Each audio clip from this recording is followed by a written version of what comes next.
Halo semuanya, balik lagi sama teman ngabismu. Kenalin, nama aku Bintang. Hari ini kita akan belajar mengenai gelombang bunyi. Nah, ini adalah materi fisika kelas 11 semester 2. Oke, langsung aja.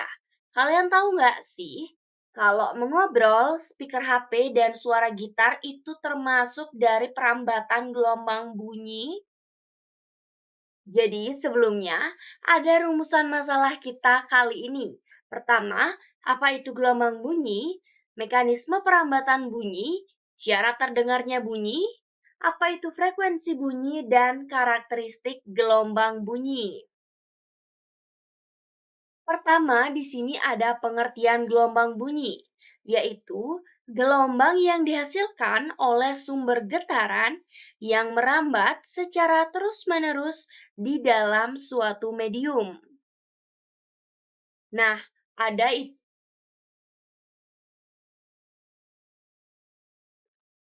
di sini ada jenis-jenis dari sumber gelombang bunyi. Pertama, suara pada speaker yang berasal dari getaran diafragma speaker saat musik atau lagu sedang diputar. Selanjutnya, ada dari suara saat berbicara yang berasal dari getaran pita suara kita nih. Selanjutnya, ada suara gitar yang berasal dari getaran sinar gitar saat kita petik. Jadi, dapat kita simpulkan bahwa bunyi atau suara dihasilkan oleh benda yang bergetar atau bergerak. Selanjutnya, ada mekanisme perambatan bunyi. Bunyi atau suara yang dihasilkan oleh sumber bunyi akan merambat dalam bentuk gelombang bunyi sampai ke telinga kita. Nah, lalu di luar angkasa, bunyi tidak dapat didengar karena di luar angkasa tidak ada medium untuk merambatkan gelombang bunyi karena tidak ada cair dan tidak ada medium padat dan juga tidak ada medium gas.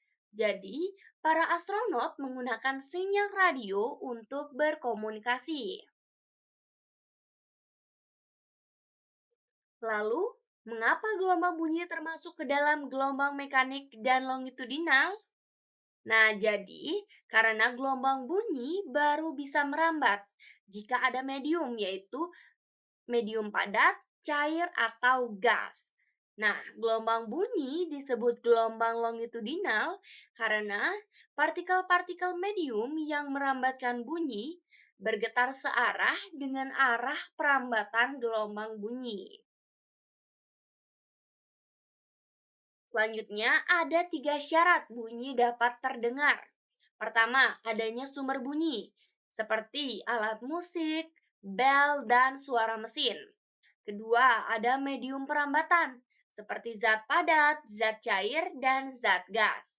Ketiga, ada penerima bunyi atau pendengar atau telinga yang sehat dan mampu menerima bunyi atau detektor bunyi. Selanjutnya ada pengertian frekuensi bunyi, yaitu jumlah getaran per detik dan diukur dengan satuan Hertz. Frekuensi bunyi akan mempengaruhi tinggi rendahnya bunyi. Semakin besar frekuensinya, maka semakin tinggi bunyinya. Dan semakin kecil frekuensinya, maka semakin rendah bunyinya. Di sini ada contoh sumber frekuensi bunyi. Pertama, ada bunyi infrasonik, yaitu bunyi dengan frekuensi kurang dari 20 Hz. Contohnya, gunung meletus, halilintar, dan meteorit. Selanjutnya ada bunyi audiosonik, yaitu bunyi dengan frekuensi 20 Hz hingga 20.000 Hz. Contohnya, suara radio, suara manusia, suara ayam, anjing, burung, dan lain-lain. Selanjutnya ada bunyi ultrasonik, yaitu bunyi dengan frekuensi di atas 20 Hz. Contohnya, radar, sonar, dan ultrasonografi atau USG. Nah, di sini ada contoh pendengar frekuensi bunyi. Pertama, infrasonik yang dapat didengar oleh gajah, merpati, badak, dan jangkrik. Audiosonik yang dapat didengar oleh telinga manusia, kucing, dan ayam. Dan terakhir, ultrasonik yang dapat didengar oleh lumba-lumba, kelelawar, dan burung walet. Selanjutnya ada bagian-bagian dari tinggi rendahnya bunyi. Pertama ada nada, yaitu bunyi dengan frekuensi yang teratur. Kedua ada desa, bunyi dengan frekuensi yang tidak teratur. Selanjutnya ada kuat lemahnya bunyi, yang ditentukan oleh amplitudo gelombang bunyi. Jadi, semakin besar amplitudonya, semakin kuat bunyi yang dihasilkan. Dan semakin kecil amplitudonya, semakin lemah bunyi yang dihasilkan. Lalu, kuat lemahnya bunyi juga dipengaruhi oleh jauh dekatnya jarak sumber bunyi dengan pengamat. Semakin dekat jaraknya, maka bunyi yang terdengar akan semakin kuat. Begitu juga sebaliknya, semakin jauh jaraknya, bunyi yang terdengar akan semakin lemah.